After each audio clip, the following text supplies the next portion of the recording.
যারা বাংলাদেশে গণহত্যার সঙ্গে জড়িত। এমনকি বাংলাদেশ সরকারও বলেছে যে হাসিনাকে ফেরত দাও, ভারত বলছে না দেবো না। কাজে সেই ভারত জাকির নায়েককে চায় কি না চায় তোমার দেখার বিষয় না। আমি মানলাম যে হ্যাঁ, জাকির নায়েক বাংলাদেশে আসলে অনেক জনসমাগম হবে, আইন শৃঙ্খলা বাহিনী লাগবে, বাট নির্বাচনে তো আরো 2 মাস বাকি আছে, তাই সরকারের কি ছিল চ্যালেঞ্জটা না? ছিল তো, কিন্তু সরকার সেই চ্যালেঞ্জ নেয়নি। এবং আমি অবাক হবো না যদি সরকার ভারতকে ভয় পেয়ে থাকে। ভারত বলেছে জাকির নায়েক আসলে জাকির নায়েককে ভারত হাতে নিতে হবে, এই কারণে হয়তো বাংলাদেশ সরকার পিছুপা হয়েছে। পুলিশে ছুঁইলে 18 ঘা, বাঘে ছুঁইলে 36 ঘা, আর পিনাকে ছুঁইলে জয় বাংলা। তবে জয় বাংলার তো দিন শেষ। আমাদের উচিত হবে ডাক্তার জাকির নায়েককে বাংলাদেশের নাগরিক করে দেওয়া, তাহলে ঠিক মতো একদম জায়গা মতো মরিচ দেওয়া যাবে। চিন্তা করছেন কত বড় সাহস, তারা বলতেছে ডাক্তার জাকির নায়েককে তাদের হাতে তুলে দিতে। এর অর্থ কি জানেন তারা কি বলতে চায়? একটু চিন্তা করলেই বাইর করতে পারবেন।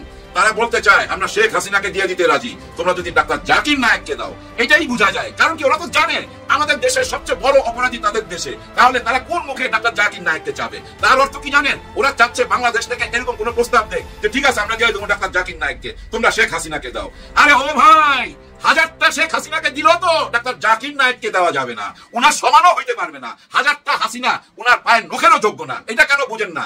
উনি কে আর শেখ হাসিনা কে? আরে একজন শেখ হাসিনা বানাবার জন্য বেশি কিছু না, কিছু অংশ আর্মি, কিছু অংশ র্যাব, কিছু অংশ পুলিশ যদি এক করতে পারেন, এরকম শেখ হাসিনার জন্ম দেওয়া যায়। একটা না 100টা। কিন্তু একজন জাকির নায়েককে কি জন্ম দিতে পারবেন? ওই পুলিশ র্যাব মিলিটারি দিয়া না, ওইটা জ্ঞান চর্চা করতে হবে, জ্ঞানের চর্চা। ডাক্তার জাকির নায়েকের এই মাথাটা ভাই একটা লাইব্রেরি, ধর্ম নিয়ে, ইসলাম ধর্ম নিয়ে, শুধু ইসলাম কেন, আপনি যে কোনো ধর্ম নিয়ে কথা বলেন না কেন, ডাক্তার জাকির নায়েককে যে কোনো ধর্ম নিয়ে প্রশ্ন করেন, সঙ্গে সঙ্গে উত্তর দিবে। শুধু উত্তর দেয় না ভাই, কোন পবিত্র গ্রন্থে কি লেখা আছে, কোন পাতায় লেখা আছে, পাতার নম্বর সহকারে, কত নম্বর লাইনে লেখা আছে, পৃষ্ঠার উপরে না নিচে, সব মুখস্থ বইলা দিতে পারে। আর সেই মানুষটার সাথে অনেকেই শেখ হাসিনা তুলনা করেন যে শেখ হাসিনারে দিয়ে দেন, আমরা ডাক্তার জাকির নায়েককে দিয়ে দেবো।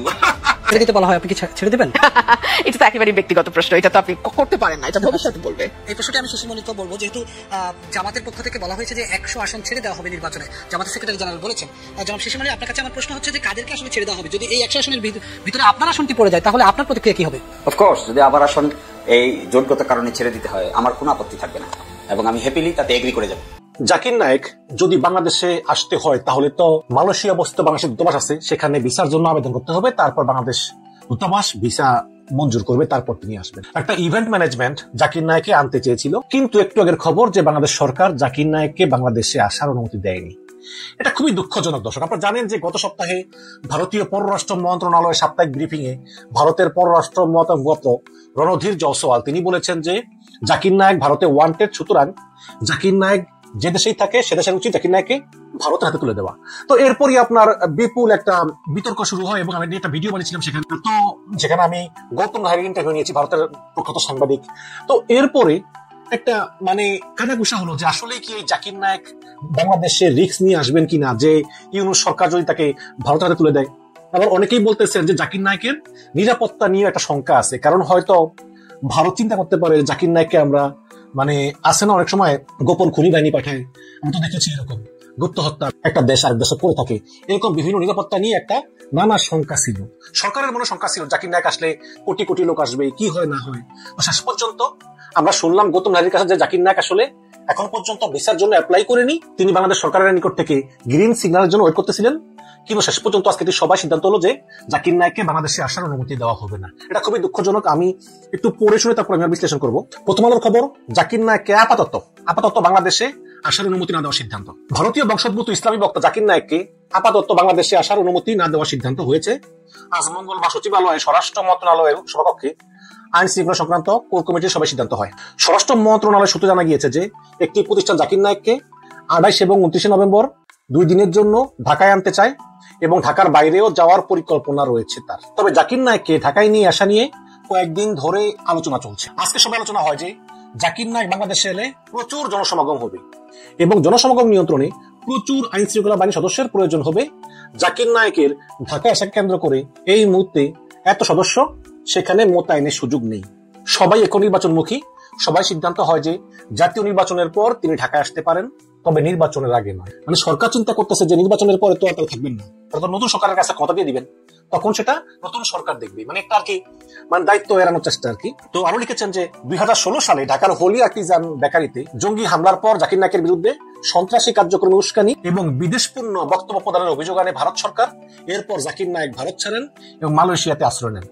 পুত্রজায়া শহরে তাকে স্থায়ী বসবাসের অনুমতি দেয় মালয়েশিয়ান সরকার। স্বরাষ্ট্র উপদেষ্টা লেফটেন্যান্ট জেনারেল মোহাম্মদ জাহাঙ্গীর আলম চৌধুরী সভাপতিত্বে আইন শৃঙ্খলা সংক্রান্ত কোর কমিটির সভা হয়। সভাপতিদের মধ্যে ছিলেন আদিলুর রহমান, লুৎফে সিদ্দিকী, আব্দুল হাফিজ, পুলিশের মহাপরিদর্শক মাহরুল আলম সহ অন্যান্য কর্মকর্তা উপস্থিত ছিলেন। তো এই হচ্ছে ঘটনা। এখন এটা একদম পরিষ্কার যে সরকার তাকে বাংলাদেশে আসার অনুমতি দিবে না। এক্ষেত্রে সরকার যে যুক্তি দেখাচ্ছে যে বিপুল জনসমাগম হবে, কোনো সন্দেহ নাই, লাখ লাখ মানুষ হবে, কোনো সন্দেহ নাই, এবং সেখানে আইন শৃঙ্খলা বাহিনী নিরাপত্তা রক্ষায় হিমশিম খাবে, এগুলো সবকিছুর সঙ্গে আমি একমত। কিন্তু আমি মনে করি যে সরকারের এই রিস্কটা নেওয়া উচিত ছিল। কারণ আমরা ভারতীয় আধিপত্যবাদ কেন মেনে নিব? ভারত যদি তাদের দেশে বাংলাদেশের যত পলাতক আওয়ামী লীগের তারা আছে, শেখ হাসিনা সহ হাজার হাজার, এদেরকে আশ্রয় দিতে পারে, আধার কার্ড দিতে পারে, যেই ভারতে বাংলাদেশের একজন মানুষ অবৈধ থাকলে তারা জোর করে সীমান্ত দিয়ে ঠেলে পাঠিয়ে দেয়, এমনকি তাদের দেশের অনেককেও পাঠিয়ে দেয় ভুলক্রমে। সেই ভারত আওয়ামী লীগের হাজার হাজার লোককে আশ্রয় দিয়েছে, আধার কার্ড দিয়েছে, সেবা যত্ন করতেছে, যারা বাংলাদেশে গণহত্যার সঙ্গে জড়িত। এমনকি বাংলাদেশ সরকারও বলেছে যে হাসিনাকে ফেরত দাও, ভারত বলছে না দেবো না। কাজে সেই ভারত জাকির নায়েককে চায় কি না চাইটা তোমার দেখার বিষয় না। আমি মানলাম যে হ্যাঁ, জাকির নায়েক বাংলাদেশে আসলে অনেক জনসমাগম হবে, আইন শৃঙ্খলা বাহিনী লাগবে, বাট নির্বাচনের তো আরো 2 মাস বাকি আছে। তাই সরকারের কি উচিত ছিল না চ্যালেঞ্জটা নেওয়া? ছিল তো, কিন্তু সরকার সেই চ্যালেঞ্জ নেয়নি। এবং আমি অবাক হব না যদি সরকার ভারতকে ভয় পেয়ে থাকে। ভারত বলেছে জাকির নায়েক আসলে জাকির নায়েককে ভারতের হাতে তুলে দিতে হবে, এই কারণে হয়তো বাংলাদেশ সরকার পিছুপা হয়েছে। এবং যেটা আমার জন্য খুবই দুঃখজনক, গত 15 বছর ধরে ভারত কি করেছে হাসিনাকে টিকে রাখার জন্য, এটা তো আমি দেখেছি। এমনকি এই গণ আন্দোলনের পরে এখনো ভারত এবং ভারতের প্রত্যেকটা পত্র পত্রিকা সমান্তরালে নেগেটিভ করতেছে যে এই জুলাই আন্দোলন ছিল একটা জঙ্গি হামলা, উগ্রপন্থী একটা আন্দোলন, এবং এর ফলেই হাসিনা সরকারের পতন হয়েছে।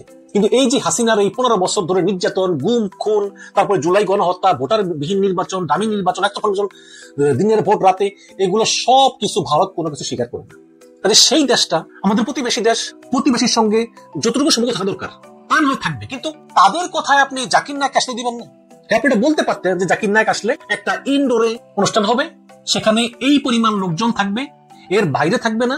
প্রয়োজনে জাকির নায়েকের অনুষ্ঠান সরাসরি সম্প্রচার করা যেতে পারে বিভিন্ন চ্যানেলে, বাট হয়তো ইনডোরে থাকবে, আউটডোর অনুষ্ঠান করবে না, নিরাপত্তা দিক দিয়ে, এগুলো বলতে পারতেন আপনি।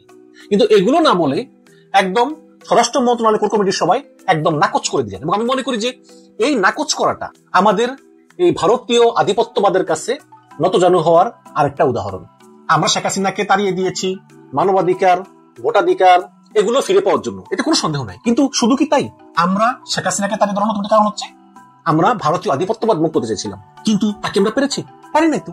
এই যে আজকে জাকির নায়েকের মতো ইসলামিক বক্তা, যাকে শুধু ইসলাম বিদ্বেষের কারণে তাকে ভারত গ্রেপ্তার করতে চেয়েছে, হোলি আর্টিজানের ওই ঘটনার সঙ্গে জাকির নায়েকের কোনো সম্পর্ক নেই, এবং জাকির নায়েক নাকি ওদেরকে উস্কানি দিয়েছে তার কোনো প্রমাণও নেই। সঙ্গে সঙ্গে ভারত জাকির নায়েকের বিরুদ্ধে গ্রেপ্তারি পরোয়ানা জারি করলো এবং শেখ হাসিনা তো অনুসরণ করলো। কিন্তু আজকে তো শেখ হাসিনা নাই। আজকে এই স্বাধীন বাংলাদেশে, আজকে এই ভারতীয় আধিপত্যবাদ মুক্ত বাংলাদেশে আজকে কেন জাকির নায়েককে ভিসা দেওয়া হবে না? আপনি শর্ত দিতে পারতেন, আপনি বলতে পারতেন যে হ্যাঁ আসো, তুমি ইনডোরে প্রোগ্রাম করো, স্বল্প কিছু মানুষকে প্রোগ্রাম করো। কিন্তু আমি মনে করি সরকার একটা ভুল করেছে, এবং সরকার উচিত ছিল জাকির নায়েককে এনে দেখানো যে আমাদের দেশ, আমাদের সিদ্ধান্ত, আমরা কাকে আনবো কাকে না আনবো এটা আমরা কাউকে জবাবদিহি করতে বাধ্য না। কিন্তু দুঃখজনক বিষয় যে আবারও ইউনূস সরকার ভারতীয় আধিপত্যবাদের কাছে মতে স্বীকার করলো। এটা খুবই দুঃখজনক, তবে সময় এখনো শেষ হয়ে যায়নি। আমি আহ্বান জানাবো যে এখনো 2 সপ্তাহের মতো বাকি আছে, সরকারকে আহ্বান জানাবো যে আপনারা আপনাদের সিদ্ধান্ত পরিবর্তন করুন, জাকির নায়েককে বাংলাদেশ আসতে দিন, অন্তত শর্ত সাপেক্ষে অন্য আসতে দিন। বিভিন্ন শর্ত দিয়ে যে আয়োজক কমিটি আছে ওদেরকে ডাকেন, দেখে ওদেরকে বলেন যে এই কন্ডিশন হলে জাকির নায়েক আসবে, কিন্তু জাকির নায়েকের মতো ইসলামী বক্তার বাংলাদেশে আসা তত জরুরি। আপনি ধর্মের নাম বাদ দেন, ধর্ম নাম বাদই দিলাম যে সে মুসলমান বা সে কি, এটা বাদ দিলাম, কিন্তু ভারতীয় পররাষ্ট্র মন্ত্রণালয় বলেছে যে সে বাংলাদেশে আসলে যাতে তাকে ভারতের কাছে তুলে দেওয়া হয়। অন্তত এই কথার জন্য আমি মনে করি যে জাকির নায়েককে বাংলাদেশে এনে দেখিয়ে দেওয়া দরকার আমরা স্বাধীন দেশ, আমরা কারো কথায় চলি না। জাকির নায়েক তোমাদের দেশে ওয়ান্টেড, আমাদের দেশে তো আর না। এবং জাকির নায়েকের বিরুদ্ধে কিন্তু ইন্টারপোলের কোনো অ্যারেস্ট ওয়ারেন্ট নাই। ইন্টারপোল হচ্ছে বৈশ্বিক পুলিশের হেডকোয়ার্টার, সেখান থেকেও কিন্তু কোনো গ্রেপ্তারি পরোয়ানা নাই। সুতরাং বাংলাদেশ সরকার জাকির নায়েককে ভারতের হাতে তুলে দিতে বাধ্য না। ভারতও তো শেখ হাসিনাকে তুলে দেয় না, তো আমরা ভারতে কি করতে পেরেছি? ঠিক তেমনি জাকির নায়েক যদি বাংলাদেশে আসতো, সভা করতো, চলে যেত, তো কি হতো? কিছুই হতো না। কিন্তু বাংলাদেশ সরকার কাজটা ঠিক করেনি। আমি সরকারকে অনুরোধ করব যে আপনারা এই জাকির নায়েককে বাংলাদেশে আসতে না দেওয়ার সিদ্ধান্তটা একটু পুনর্বিবেচনা করুন। দর্শক, আপনারা কি ভাবছেন যে এই যে ইউনূস সরকার জাকির নায়েককে বাংলাদেশে আসতে না দেওয়ার সিদ্ধান্ত নিল, এটা সঠিক বলে মনে করেন কিনা আপনারা কমেন্টে জানাবেন। ধন্যবাদ। নিজেকে বেশি মূল্যবান ভাবা ঠিক না, নিজেকে বেশি দামি ভাবলে একটা প্রবলেম আছে। কারণ দামি জিনিসের দিকে গরিবরা কোনোদিন হাত বাড়ায় না, মুখ ফিরায় নেয়, দামি জিনিস সে ছুঁয়েও দেখে না। কথাটা এই জন্য বললাম, দেখেন বড় দল মনে করতো, অনেক বড় দল, কে? বিএনপির কথা বলছি না, আওয়ামী লীগের কথা, শেখ হাসিনার কথা। নিজেকে এত বড় মনে করতো, এত দামি মনে করতো যে দামি লোকেরাই তার পাশে থাকতো। তার আশেপাশে দেখবেন সবসময় বিজনেসম্যানরা ছিল, ব্যবসায়ীরা। যাওয়ার 4 দিন না 5 দিন আগে একটা মিটিং করছিল না, সমস্ত ব্যবসায়ীরা চলে আসছিল, কোন গরিব লোক এখানে ছিল? সব ব্যবসায়ীরা, টাকাওয়ালা লোকরা। এমনও কথা বলছে যে আপনার সাথে আছি আপা, আপনি যতদিন আছেন আপনার সঙ্গে থাকবো এবং মৃত্যু পর্যন্ত আপনার সঙ্গে আছি। আপনি ক্ষমতায় থাকেন আর না থাকেন, আপনাকে ছাড়তেছি না, আপনার সঙ্গেই আছি। দেখেন ওই দামি লোকগুলা কিন্তু এখন সঙ্গে নাই, আপা চইলা গেছে। আপা কেন চইলা গেছে? ওই যে গরিবরা মুখ ফিরায় নিছে। দেখেন এই যে কথা দিল ব্যবসায়ীরা, ধনীরা, সেই কথা কি ওনারা রাখছে? রাখে নাই, রাখতে পারে নাই। কেন? গরিবরা মুখ ফিরায় নিছিল। তো হ্যাঁ, এই যে জুলাই গণ অভ্যুত্থান হয়েছে না ভাই, এখানে আপনি যদি ওই ভিডিওগুলা খুঁজা খুঁজা বাইর করেন, এর মধ্যে ভাই 90% গরিব মানুষ, বঞ্চিত মানুষ ওরাই ছিল। এই গরিবরাই মুখ ফিরে নিছে বইলা আমার গদিতে থাকতে পারে নাই, দিল্লিতে চলে গেছে। কারণ উনি দিল্লিরই মুখ্যমন্ত্রী ছিলেন এই বাংলাদেশে, আর বাংলাদেশটা ছিল ভারতেরই একটা অঙ্গরাজ্য। এখানে কি হবে না হবে সবকিছু নজরদারি তারা করত। দেখেন আমাদের এখানে যদি পাকিস্তান থেকে পাকিস্তানের সেনা প্রধান আসে, ওনাদের জ্বালা শুরু হয়ে যায়। জ্বালা রে জ্বালা, আহারে মহা জ্বালা। ওনাদের মধ্যে অনেক চিন্তা ভাবনা, ওনাদের মিডিয়া ঝাঁপায় পড়ে। পাকিস্তানের সেনা বাহিনী কেন বাংলাদেশে আসবে? তার মানে কি বাংলাদেশ পাকিস্তানের সাথে কোন সামরিক চুক্তি করতে যাচ্ছে, কোন প্রতিরক্ষা চুক্তি করতে যাচ্ছে? এরকম আলোচনা ওনাদের মিডিয়ার সামনে চলে আসে। আসার পিছনে কারণ কি জানেন? পাকিস্তান সৌদি আরবের সাথে সামরিক চুক্তি করা আছে, পাকিস্তানের সাথে সৌদি আরবের প্রতিরক্ষা চুক্তি আছে। এর অর্থ কি জানেন? পাকিস্তানে যদি কেউ আক্রমণ করে, সৌদি আরব তাকে পুরো সমর্থন করবে, হেল্প করবে। আবার সৌদি আরবে যদি কেউ আক্রমণ করে, পাকিস্তান তাকে সাহায্য করবে, পাকিস্তান তার পাশে দাঁড়াবে। এরকম একটা চুক্তি আছে। এরকম একটা চুক্তি যদি আবার বাংলাদেশের সাথে হয়ে যায় পাকিস্তানের, তাহলে তো ভাই 12টা বাজা যাবে। হ্যাঁ ভাই, 12টা বাজা যাবে। আমাদের বাংলাদেশের 3 দিকে হচ্ছে ভারত, আর পাকিস্তানের পুরো একটা দিক ভারত। এখন চিন্তা করেন, পাকিস্তানের সাথে যদি ওদিকে কোনো গন্ডগোল হয় ভারতের সঙ্গে, বাংলাদেশ আবার এদিক দিয়ে চাপ দিবে ওই 7 সিস্টারে। আবার ভারত যদি বাংলাদেশকে কোনো চাপ দেয়, সামরিক চাপ, পাকিস্তান আবার তার ওই সাইডে, ভারতের ওই সাইডে পাঞ্জাব সহকারে পুরো ওই ডেল্টা, কাশ্মীর টাশ্মীর সহকারে একটা $5 দিবে। এরকম একটা চুক্তি কি হইতে যাচ্ছে? এরকম কথাবার্তাও কিন্তু তাদের মিডিয়ার সামনে আইসা তারা নির্লজ্জের মতো বলতে থাকে। আমাদের স্বাধীন দেশে কে আসবে না আসবে এইটা নিয়েও তাদের চিন্তা ভাবনা। কারণ ওই যে একটা অঙ্গরাজ্য বানাইতে চাইছিল তাদের মুখ্যমন্ত্রী শেখ হাসিনা, এখন তাদের কাছে ওরা ধরে নিছে বাংলাদেশ তাদের একটা অঙ্গরাজ্য, আর তাদের মুখ্যমন্ত্রী শেখ হাসিনা। এবং 41 সাল পর্যন্ত একটা প্ল্যান প্রোগ্রাম বানায় ফেলেছিল। 41 সালের পরে এই দেশ তারা ভাই পেটের মধ্যে ঢুকায় নিত। এরকম পরিকল্পনায় চলে গেছিল, ওই অভ্যাস থেকে আর বাইরে আসতে পারতেছে না। এতগুলা কথা কেন বললাম? জাকির নায়েক সাহেব আসবে আমাদের দেশে, এই নভেম্বর মাসেই আসবে। আর তার জন্যই তাদের গায়ের মধ্যে জ্বালা ধরছে, জ্বালা। ওদের পররাষ্ট্রমন্ত্রী আমাদের দেশকে জানাইছে যে জাকির নায়েক হচ্ছে একজন ক্রিমিনাল, উনি আসামি। 2016 সালে আমাদের দেশ থেকে, মানে ভারত থেকে মানি লন্ডারিং কইরা এবং অনেক ক্রাইম কইরা পালায় চলে গেছে মালয়েশিয়া। সে যদি বাংলাদেশে আসে, এটা ভারতের জন্য হুমকি। বাংলাদেশের উচিত হবে তাকে অ্যারেস্ট কইরা ভারতের হাতে তুইলা দেওয়া। চিন্তা করছেন কত দূর চিন্তা ভাবনা তাদের? আমাদের দেশ থেকে জানাইছে কিভাবে জানেন? আমাদের পররাষ্ট্রমন্ত্রী জানাইছে, হ্যাঁ কথা ঠিক আছে, কোন দেশেরই উচিত না কোন ক্রিমিনালকে জায়গা দেওয়া, অপরাধীকে জায়গা দেওয়া, বইলা মুস্কি হাইসা বিদায় নিছে, আর কোনো ব্যাখ্যা দেয় নাই। জাকির নায়েক আসবে কি আসবে না কোন রকম ব্যাখ্যা দেয় নাই। মানে এইটুক বুঝাই দিছে যে কোন অপরাধীকে কোন জায়গা দেওয়া উচিত না কোন দেশের। মানে তোমরা যে শেখ হাসিনাকে জায়গায় দিছো ওই কথাটা মনে করায় দিছে, কিন্তু এই কথার অর্থ এইটা না। অনেকে আবার এইটা মনে করতেছে তার মানে কি জাকির নায়েককে আসতে দিবে না, তার মানে কি আমাদের উপদেষ্টা মহলে, তার অর্থ আমাদের উপদেষ্টার ভিতরে ভারতের দালাল আছে, নিশ্চয়ই ভারতের দালাল আছে। না ভাই, এরকম ভাবার কোনো কারণ নাই। ডক্টর ইউনূস স্যার মজার মানুষ, সত্যি মজার মানুষ, কিভাবে মজা নিতে হয় উনি জানেন। আসলে না আরো অনেক জ্বালাইতে পারতো ভারতকে, ভারতের চোখে চোখ রেখা কথা বলছে না, ভারতের এতদিনের 12টা বাজায় দিতে পারতো, পারতেছে না কেন জানেন? নিজের দেশের মধ্যে ওই যে ইটিং সিটিং মিটিং চলতেছে গত 1.5 বছর যাবত, এদের নিয়েই ব্যস্ত, ভারতকে জ্বালাইবার সুযোগ পাইতেছে না। বহুদিন পর সেই সুযোগটা চলে আসছে, কি যে জ্বালাটা জ্বলবে দেখবেন, পুরা ভারতের মিডিয়া ঝাঁপায় করবে জাকির নায়েক সাহেব যখন এখানে আসবে। আমি তো মনে করি জাকির নায়েক সাহেবকে বাংলাদেশের নাগরিকত্ব দেওয়া উচিত, বাংলাদেশের নাগরিক করে নেওয়া উচিত মিস্টার জাকির নায়েককে। মনে আছে আপনাদের ওই যে মোহাম্মদ আলী ক্লে বক্সার, উনি যখন মুসলমান হয়েছিলেন, খ্রিস্টান থেকে মুসলমান হয়েছিলেন, মুসলমান হওয়ার পর বাংলাদেশে আসার পর বাংলাদেশের নাগরিকত্ব দেওয়া হয়েছিল মোহাম্মদ আলী ক্লে বক্সার, উনাকে বাংলাদেশের নাগরিক করা হয়েছিল। কোন আমলে জানেন? জিয়াউর রহমানের আমলে, শহীদ প্রেসিডেন্ট জিয়াউর রহমানের আমলে উনাকে নাগরিক করে নেওয়া হয়েছিল বাংলাদেশে। আমাদের উচিত হবে ডাক্তার জাকির নায়েককে বাংলাদেশের নাগরিক করে নেওয়া, তাহলে ঠিক মতো একদম জায়গা মতো মরিচ দেওয়া যাবে। চিন্তা করছেন কত বড় সাহস, তারা বলতেছে ডাক্তার জাকির নায়েককে তাদের হাতে তুলে দিতে। এর অর্থ কি জানেন তারা কি বলতে চায়? একটু চিন্তা করলেই বাইর করতে পারবেন। তারা বলতে চায় আমরা শেখ হাসিনাকে দিয়ে দিতে রাজি, তোমরা যদি ডাক্তার জাকির নায়েককে দাও। এটাই বোঝা যায়, কারণ কি ওরা তো জানে আমাদের দেশের সবচেয়ে বড় অপরাধী তাদের দেশে, তাহলে তারা কোন মুখে ডাক্তার জাকির নায়েককে চাবে? তার অর্থ কি জানেন? ওরা চাচ্ছে বাংলাদেশ থেকে এরকম কোন প্রস্তাব দেখ যে ঠিক আছে আমরা দিয়ে দেবো ডাক্তার জাকির নায়েককে, তোমরা শেখ হাসিনাকে দাও। আরে ও ভাই, 1000টা শেখ হাসিনাকে দিল তো ডাক্তার জাকির নায়েককে দেওয়া যাবে না, উনার সমানও হইতে পারবে না। 1000টা হাসিনা উনার পায়ের নখেরও যোগ্য না। এটা কেন বুঝেন না? উনি কে আর শেখ হাসিনা কে?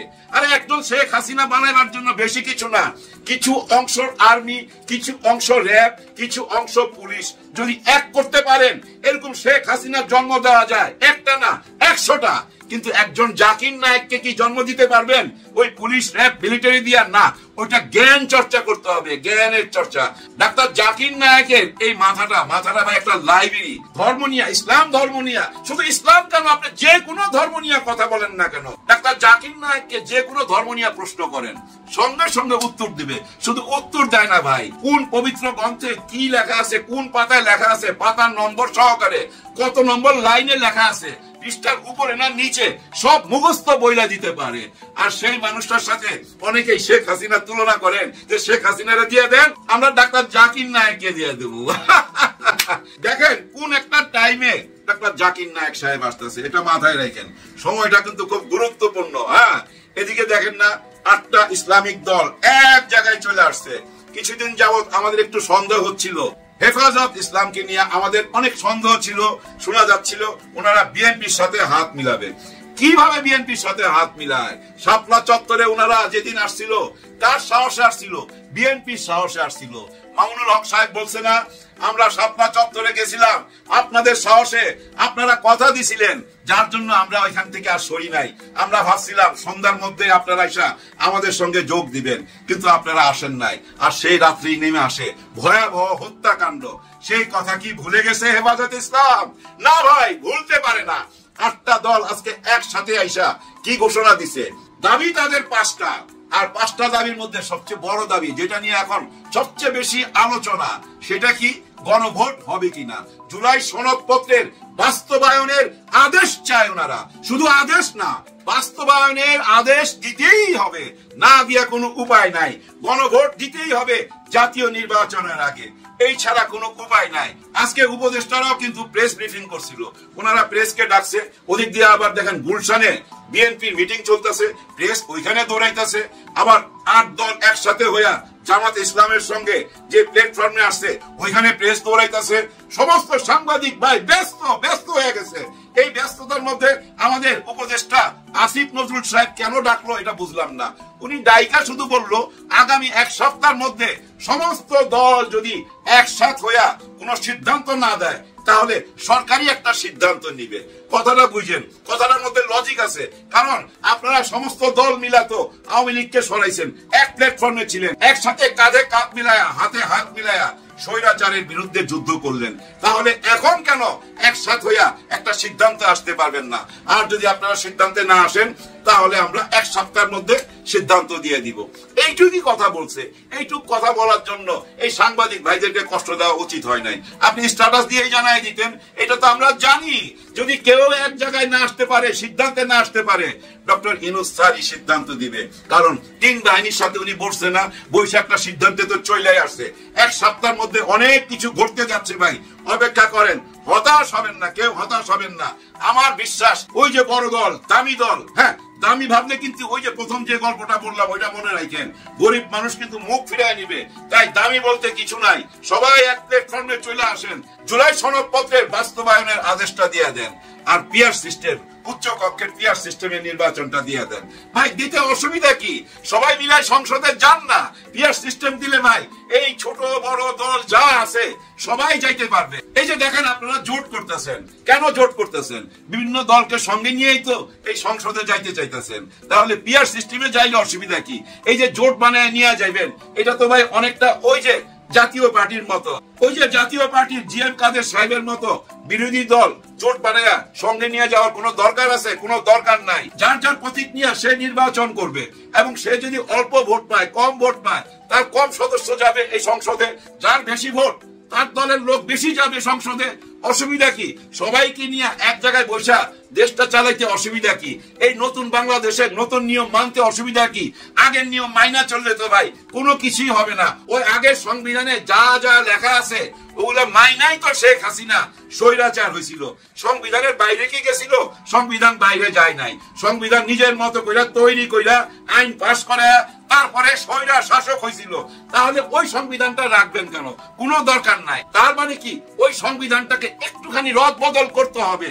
আপনারা এই যে গত 1.5 বছর যা যা চিন্তা ভাবনা করছেন, ওই চিন্তা ভাবনার ফসলটুকু তো এই সংবিধানে আনতে হবে, কিছু তো এখানে রদ বদল করতে হবে, না হলে নতুন বাংলাদেশ কিভাবে হবে? তাই না ভাই? অনেক রক্তের বিনিময় ভাই, অনেক রক্তের বিনিময় এই বাংলাদেশ। 71-এ রক্ত দিছে ভাই, রক্ত ঢাইলা দিছে, রক্তের নদী বয়ে গেছে। আবার আইসা এই 24-এ অনেক রক্ত দিছে, আর কত রক্ত দিবেন? পুরা দেশটা তো ভাই রক্তে লালে লাল হয়ে গেছে। এবার আসেন দেশটাকে সঠিক পথে নিয়ে যায়, সবাই একটুখানি স্যাক্রিফাইস করেন, একটু মাইনা নেন, মাইনা নেওয়ার চেষ্টা করেন, গরিবের কথা চিন্তা করেন, জনগণের কথা চিন্তা করেন। ওই আম জনতা কইয়া আসলেই তো আপনারা জনগণের আম বানায় ফেলাইছেন। হ্যাঁ, আম বানায় ফেলাইছেন। আম কেন বানাইছেন? ওই যে পাকা আম চুইসা যেভাবে আটিটা ফেলা দেয়, এইভাবেই আপনারা জনগণকে আম পাবলিক বানায়া, আম পাবলিক নাম দিয়া আমের মতো চুইসা এই আটিটা বারবার ফালাইয়া দেন। এইটা কি আর হইতে দিব আমরা? না, আমরা হইতে দিব না। আমরা নতুন বাংলাদেশের জন্য যা যা করার তাই করব, এবং এই দেশটাকে যারা ভালোবাসবে তাদের সঙ্গেই থাকবো। ভাই ব্রাদার, চোখ কান খোলা রাখেন, যারা দেশকে ভালোবাসে তাদের সঙ্গে থাকেন। এই সময় আর আসবে না। ডক্টর ইউনূস স্যারের মতো ক্ষমতাবান মানুষ এই দেশে আর খুঁজে পাবেন না। যারা নির্বাচিত হয়ে আসবে ভাই, তাদের ওই ক্ষমতাটা নাই যে ক্ষমতাটা ডাক্তার ইউনূস স্যারের কাছে আছে। উনার ওই ক্ষমতাটাকে কাজে লাগায়া আসেন, সবাই মিলে দেশটাকে গড়ি। আপনারা একটুখানি চোখটা খুইলা দেখেন, এই মুহূর্তে 3 বাহিনীর প্রধান ডক্টর ইউনূস স্যারের সাথে, আইন বিভাগের সবাই ডক্টর ইউনূস স্যারের সাথে। এই যে আম পাবলিক যাদেরকে আটির মতো চুইসা ফালায় দেন, ওই আম পাবলিকও ডক্টর ইউনূস স্যারের পক্ষে। আপনারা কেন বুঝতে পারতেছেন না? আপনারা কেন জনগণের মনের কথা বুঝতে পারতেছেন না? জনগণ তো চায় ভাই, একটা নতুন বাংলাদেশ চায়। আপনারা কেন চাইবেন না? আর এই নতুন বাংলাদেশের জন্য হ্যাঁ না ভোট হইতেই হবে। হ্যাঁ না ভোট না হইলে নতুন বাংলাদেশ হবে না। কারণ আমরা সবাই মনোভাব বুঝা ফেলাইছি। আপনারা সংসদে যায় কি করবেন এটা আমরা আগেই টের পাইছি, যার জন্য আজকে ইসলামিক দলগুলা সব এক হয়ে গেছে।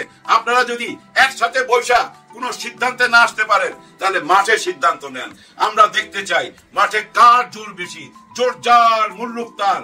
ওইদিকে কি দেশ যাবে, নাকি সবাই হাতে হাত মিলাইয়া নতুন একটা বাংলাদেশ গড়ব? আমাদের আর বেশি দিন অপেক্ষা করতে হবে না, আর কয়েকটা দিন, এই নভেম্বর আর ডিসেম্বরের মধ্যে বিচারের রায়টাই সব পেয়ে যাবেন। আর এই নভেম্বরের মধ্যে আপনারা বুঝা ফেলাবেন বাংলাদেশ কোন দিকে যাচ্ছে। নিশ্চয়ই বাংলাদেশ জনগণের বাংলাদেশ হতে যাচ্ছে। বাংলাদেশ এখন বুঝতে শিখা গেছে, গরিবের মনের কথা বাংলাদেশ বুঝতে শিখা গেছে। যারা জনগণের মনের ভাষা বুঝবেন না তারাও কিন্তু আশা করেন না। আপনারা যদি আমাদের ভাষা না বুঝেন তাহলে আপনারা আশা ছাইরা দেন। হ্যাঁ ভাই, নেতৃত্বের আশা ছাইরা দেন। এই দেশ নেতৃত্ব দিবে তারাই যারা জনগণের মনের ভাষা বুঝবে। সবার জন্য সবাই দোয়া করবেন। আল্লাহ হাফেজ। পুলিশে ছুইলে 18 ঘা, বাঘে ছুইলে 36 ঘা, আর পিনাকি ছুইলে জয় বাংলা। তবে জয় বাংলার তো দিন শেষ, এখন বাংলাদেশ জিন্দাবাদ। মানে বিএনপির যেভাবে তুচ্ছ তাচ্ছিল্য বা তারেক রহমানের সিদ্ধান্তকে অনেকটা যেভাবে ধাঁচিয়ে উড়িয়ে দিয়েছেন পিনাকি ভট্টাচার্য, এই মুহূর্তে পিনাকি ভট্টাচার্য একটা ফ্যাক্ট, তবে সোশ্যাল মিডিয়া প্ল্যাটফর্মে ফ্যাক্ট। একসময় যখন পিনাকি ভট্টাচার্য শেখ হাসিনা বঙ্গবন্ধু নিয়ে কথা বলতো, তখন বিএনপির নেতাকর্মীরা মানে অনেক কি বলা হয় যে খুশিতে খুশিতে এই পোস্টগুলো শেয়ার করত, বা পিনাকি তাদের আজকের জায়গা পর্যন্ত পৌঁছাইতে সবচেয়ে বড় ভূমিকা রেখেছে জামাত ইসলাম এবং বিএনপির নেতাকর্মী সমর্থকরা। কিন্তু আগুনটা এখন নিজেদের ঘরেই লেগে গেছে। এখন বিএনপির নেতাকর্মীরা প্রতিদিন পিনাকিকে গালাগালি করছে, এমনকি পিনাকিও নতুন উদ্যমে তিনি তার বক্তব্যকে আরো গভীর থেকে গভীর ভারে নিয়ে যাচ্ছেন। মোটামুটি সাংবাদিক ইলিয়াস এবং পিনাকি ভট্টাচার্যের যে যৌথ টিম বা আমার দেশ পত্রিকা সহ তাদের মিশনে বিএনপি কিছুটা ক্ষতিগ্রস্ত হবে, এটা হচ্ছে বাস্তব। তো হঠাৎ করে তারেক রহমানের যে সিদ্ধান্ত ছিল যে এই মাসেই আপনার বাংলাদেশে যারা বিএনপির মনোনয়ন প্রত্যাশী আছেন তাদেরকে সিলেক্ট করবেন, তো গতকালকে ঘোষণা হয়ে গেছে। আর এই ঘোষণার পরে এই যে বিএনপির যারা থিঙ্ক ট্যাঙ্ক তাদেরকে গুয়ের টাঙ্কির সাথে তুলনা করে পিনাকি এক স্টেটাস দিয়েছে। তবে এখানে কিছু কথা আছে যে কথাগুলো আবার ধরেন একবারে ফেলানোর মতো না। যেমন ধরেন সারা বাংলাদেশের বিভিন্ন জায়গায় প্রার্থী চয়েসে বিএনপি কি শতভাগ নির্ভুলভাবে চয়েস করতে পারছে? আমি নিজে বেশ কয়েকটা আসনের যারা হেভিওয়েট ক্যান্ডিডেট প্রার্থী আছে বিএনপির তাদেরকে চিনি। তো অনেক জায়গায় আছে যে প্রার্থী আসলে যেভাবে সিলেকশন করা হয়েছে এখানে কিছু জায়গায় কিন্তু রং হয়ে গেছে, নিশ্চয়ই বিএনপি ভালো বোঝে। তো তারপরেও তো পিনাকি আসলে কি লিখছেন, তার বক্তব্য হচ্ছে যে আপনারা খালি দেখেন যত নির্বাচন হয়েছে সেটাই আগে কারা প্রার্থী তালিকা ঘোষণা করেছে, সবসময় হারু পার্টি অর্থাৎ বিএনপি। এই কোরিলেশন কাকতালীয় না। আওয়ামী লীগ বিএনপির মতন দল যারা ক্যাডার ভিত্তিক দল নয় তাদের প্রার্থী ঘোষণা করতে হয় সবার শেষে, যত দেরি করা যায় ততই ভালো। বিএনপি মারাত্মক স্ট্র্যাটেজিক মিস্টেক করছে প্রার্থী তালিকা আগে ঘোষণা করে। তো জামাত তো এর আগে ঘোষণা করে দিচ্ছে। তবে জামাতের কোন বিদ্রোহী প্রার্থী সারা বাংলাদেশে দেখেন, জামাতের রাজনীতির একটা সৌন্দর্য কোনটা, চেইন অফ কমান্ড। এখানে যারা সিলেকশন করে দেয় তার বিপরীতে হয়তো ইন্টারনাল ঝগড়াঝাটি থাকতে পারে অথবা মত দ্বিমত থাকতে পারে, কিন্তু প্রকাশ্যে আপনি দেখেন জামাত সারা বাংলাদেশে তাদের প্রার্থী ঘোষণা করেছে, একটা সিঙ্গেল লোক রাজপথে নামে নেয়। আওয়ামী লীগের বেলাও সেম, কিন্তু এরকম যারা মনোনয়ন না পায় তো তাদের যারা কর্মী সমর্থকরা আছে তারা ক্ষোভ গুসা প্রকাশ করে, রাস্তা দখল করে। আজকে দেখলাম রেল লাইন অবরোধ করা হচ্ছে। তো এই বিষয়গুলো কিন্তু ঘটে। তো এখন যেটা ঘটছে কি বলা হয় যে পিনাকির বক্তব্য হচ্ছে যে বিদ্রোহী প্রার্থীরা সংগঠিত হয়ে অন্তত 50টা আসনে বিএনপিকে হুতায় দিবে। মানে পিনাকির যে ভাষা প্রয়োগ থাকে, ঢাকায় বিএনপির কোনো বেল থাকবে না। নির্বাচনী প্রচারে ঢাকার 7টা আসন বিএনপির বাইরে। ঢাকায় ঠিক করবে সারা দেশের নির্বাচনের নয়েজ, সেখানে বিএনপির নয়েজ হবে অতি দুর্বল। কেউ যদি হারার নিয়ত করে তারে কে ঠেকায়? এই দলটার থিঙ্ক ট্যাঙ্ক আর গুয়ের টাঙ্কির মধ্যে কোনো তফাৎ নেই। সেখানে আবার জামাতের ভাই ব্রাদার যারা আছেন তারা কমেন্ট করছেন আর আওয়ামী লীগ দুই পক্ষ থেকে মজা নিচ্ছে যে হ্যাঁ এই পিনাকিরই তোমরা গাছে তুলছি না, এই পিনাকি 3 দলের উপরে খেলা খেলছে। তবে পিনাকিরা কিন্তু আসলে সফল। দেখেন গণজাগরণ মঞ্চ করে জামাতের নেতাদের ফাঁসি দেওয়ার বেলায় সবচেয়ে বেশি অগ্রগণী যারা ভূমিকা রেখেছে টপ লিস্টেড, এর মধ্যে কিন্তু পিনাকি দাদা। সেই জামাতেরই আবার অলিখিত অনলাইন আমির আজকে পিনাকিদা, এবং কি জামাতের নেতা কর্মীরই তার ভক্ত। আবার ধরেন বিএনপি কে একসময় আওয়ামী লীগ সরকারের বিরুদ্ধে বিএনপির আমরা তখন বুঝতাম যে সাংবাদিক ইলিয়াস পিনাকিরা তারা সম্ভবত বিএনপির এজেন্ট হিসেবে অনলাইনে কাজ করছে, কিন্তু যখন আওয়ামী লীগের পতন হলো তখন বিএনপির বিরুদ্ধে আজকে কিন্তু তাদের এখানে বক্তব্য আসতেছে দিনরাত। জিয়াউর রহমানরা সম্মান দিচ্ছেন, খালেদা জিয়াকে দিচ্ছেন, তারেক রহমানও টুকিটাকি দিচ্ছেন, কিন্তু তাদের টোটাল ন্যারেটিভ এনটি বিএনপি অবস্থানে কিন্তু প্রকাশ হয়েছে। এখন আবার সেই মানুষরা যারা একসময় পিনাকির খুব ভক্ত ছিল তারা কিন্তু আজকে তাকে গালাগালি করতেছেন। তবে পিনাকিও দমার পাত্র না, মোটামুটি ঠিক। ডক্টর শফিকুর রহমানের মতো জামাত ইসলামের আমির, উনি তার ডিসিপ্লিনটা তৈরি করেছেন, দলের স্ট্রাকচারটা তৈরি করেছেন শিশির মনিরের মতো সৎ চরিত্রবান ভালো একজন মানুষকে দিয়ে। তারেক রহমান, বেগম জিয়া ঠিক মতো ট্রেনিং করিয়ে যে শিশির মনির বানাবে এই যোগ্যতা তো ওনাদের নাই। ছেড়ে দিতে বলা হয়, আপনি কি ছেড়ে দিবেন? এটা তো একেবারে ব্যক্তিগত প্রশ্ন, এটা তো আপনি করতে পারেন না, এটা ভবিষ্যৎ বলবে। এই প্রশ্নটি আমি শিশির মনিরকে বলবো, যেহেতু জামাতের পক্ষ থেকে বলা হয়েছে যে 100 আসন ছেড়ে দেওয়া হবে নির্বাচনে, জামাতের সেক্রেটারি জেনারেল বলেছেন। জনাব শিশির মনির, আপনার কাছে আমার প্রশ্ন হচ্ছে যে কাদেরকে আসলে ছেড়ে দেওয়া হবে? যদি এই 100 আসনের ভিতরে আপনার আসনটি পড়ে যায় তাহলে আপনার প্রতিক্রিয়া কি হবে? অফকোর্স যদি আবার আসন এই জোটগত কারণে ছেড়ে দিতে হয় আমার কোনো আপত্তি থাকবে না এবং আমি হ্যাপিলি তাতে এগ্রি করে যাব।